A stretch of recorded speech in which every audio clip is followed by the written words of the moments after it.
Hey guys, Chomsky here. Just wanted to do another edition of Dusting Them Off. Congratulations, you got a, you know, uh, I could think of a few things, but let's do that. Let's do the congratulations, you got a Corvis. It's gonna be the title of this video. But yeah, man, you got Corvis. Cool. So just wanted to give a little guideline here on how I built mine that I was really pumped to use but never really did use. So this is just theory crafting with basic stuff here, you know. But just gonna go through it. Mine is not booked. I like to keep some champs not booked, so this way when it comes down to CVC, uh, you know, cheap points, as well as tournaments and events and all that fun stuff. So Corvus, Magic dude, he's blue. Sacred Order, defense based, so any attack, get it out of here because it doesn't matter. Has an aura of 30% of defense in all battles, so a little self aura damage buff right there in case you need him. Um, yeah, let's go through his kit. His A1 is attacking one enemy, has a chance to put out a decrease attack for 2 turns. That's really 60%. Um, okay, cool. I love my A1s to be able to land some debuffs. Like that's a cheap and easy. Love it. I am not opposed. Give me more of them. Pretty sweet. His A2 is an AoE. Um, attacks all enemies twice. The first hit increases the duration of all enemy debuffs. So pretty sweet. And then the second hit increases the duration of our buffs by 1 turn. So okay. I mean, kind of rad on a 3 turn cooldown. Could definitely do an infinite um, skill loop if you get the speeds for it and all that fun stuff. So not bad as a clan boss champion, especially if you get him early on. Um, there's a few epics out there that that you may want to bring into clan boss instead of him, but with the increased duration on both the enemy debuffs and the ally buffs, you're not going to get that out of an epic that I'm aware of. I may be wrong, but I doubt it. So pretty solid skill right there. Uh, attacking on enemy twice. Okay, that may not work in clan boss to the extent that you want, but maybe in Hydra. And I'll get to that in the next skill. Um, attacking on enemies twice. Each hit has a 100% chance when booked of placing 2 poisons, which is nice. After attacking, places a poison sensitivity on enemies under 2 or more poisons. So you really want to make sure that there's accuracy on this one. Um, really, you should be building them with accuracy because you want those poisons to land. That's going to be a boatload of his damage, especially like let's say in Hydra, you have them in there, but poison doesn't do that much damage in Hydra, but as a progressive champ in Doom Tower or any PvE, like this could help. Especially if you have him paired with a poison exploder or anything like that. This could be really neat. I also want to toss out there the idea of using Corvus in Chimera as well. Uh, there's that one trial of poison sensitivity and poisons for the Viper. Yeah, this could work. You know, it's there, but on a 4 turn cooldown, that's a lot, man. Just to bring him in for one, he does have this ability to help us out. With increasing the durations. And he is bringing a decreased attack, but I mean, if you need him and you got him, you could use him. And then decreases damage enemies under poisons inflict. That's not bad.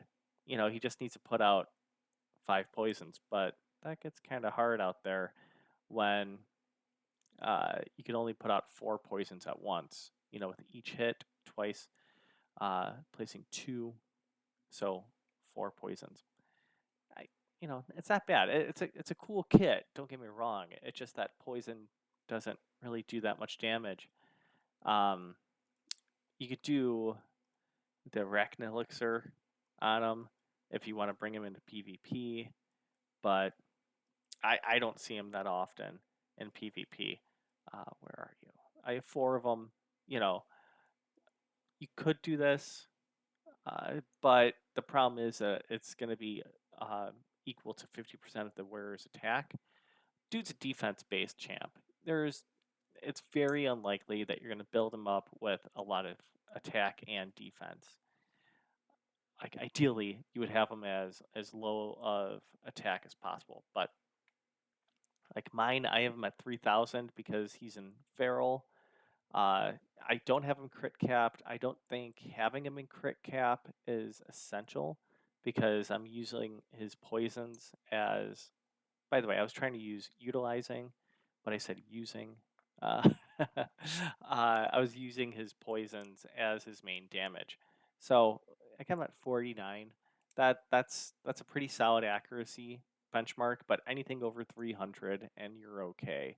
If you're gonna bust them out in Chimera and Brutal, you're gonna need to get like 400 accuracy. So this is an okay build. I was really highlighting Feral on him, uh, basically just to get more damage out of my other teammates. You know, any any debuff placed by him. So I really want to crank that up. And even though I the hypocrite in me said don't worry about crit rate, I wanted to get the accuracy there. I got a double there, and let's see if I could bring this up into a triple.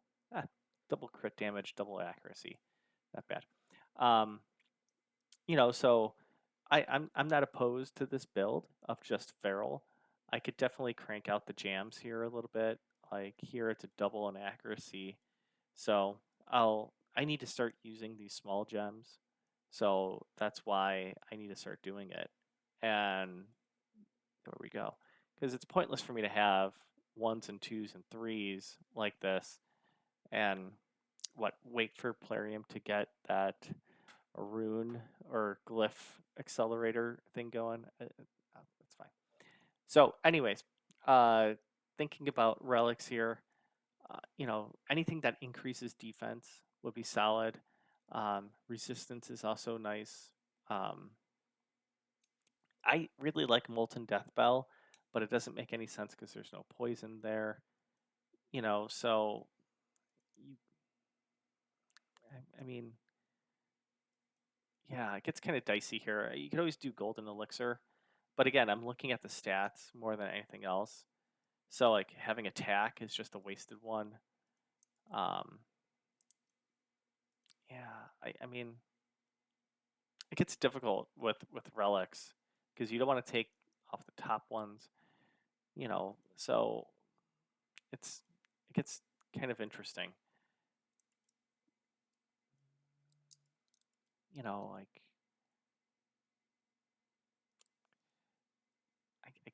I guess Sinner's Cloak helps. Again, you don't want to have him too. This helps when he's hurt, you know, and you don't necessarily want your dudes to be hurt. So it's okay. Like you could do this, the Jaws of Hatred. I know it's relatively new. You get defense and HP, and then there's a 10% chance of increasing your defense. Okay, like that's fine. You know, yeah, maybe. Like it's fine. So there's that, and then I have his support just with Oppressor. I really like Oppressor just to have active debuffs. Like the dude's busting out a boatload of those poisons, and then he also has that decrease attack. Um, so I mean, this kind of makes sense. I just want him to cycle through as much as possible, and I mean his speed's not the greatest. What is it at 246? So ideally, more speed the better, especially for that A2. I think it's fine. He's I don't use him that often, but that doesn't mean that you can't get worth out of him. I think bringing him in clan boss is essential. I think some Doom Tower stuff is out there too. You could always do defense here. Like I have him in crit and a little bit more damage just because like I was testing around with him, but definitely going down the support tree. Um, you could definitely do the turns on him. Like I would not be mad about deterrence on him, just because you to get an extra attack on him out of him and then gets you another chance of placing a decrease attack. That's fine, and it's 2 turns, so that's pretty sweet. So yeah, I was really pumped to get him like when he first came out. I used him in my clan boss teams, and he was okay. I had him paired with Venus, so this way there's all those poisons, and and that's fine. He was in my dragon team for a long time too, because I would have Venus, Corvis, as well as Zavia. Venus and Corvus going ahead of Zavia to put out all those poisons, and then Zavia just to explode. And that team worked for a bit, and then I I finally got unlazy and built out other teams. But he's still useful. I mean, and this is an okay build. Like he doesn't need to go absolutely bananas because he's not going to be brought into live arena or arena because those poisons are going to be like potentially not even placed because of stone skin. So you can make him strictly as a PvE champ, and I'm okay with it. And yeah, I don't mind dusting him off. Like aesthetically, dude just rocks it. This is such a sick, sick artistic design on him. Um, you know, just the medical doctor crow mask, really, really sweet. But my affinity towards raid artistic department. I think they are top top notch, and the sword just looks badass too. But gameplay wise, PVE, and he's content there. But yeah, uh, that's what I got for him. Congratulations, you got Corvus.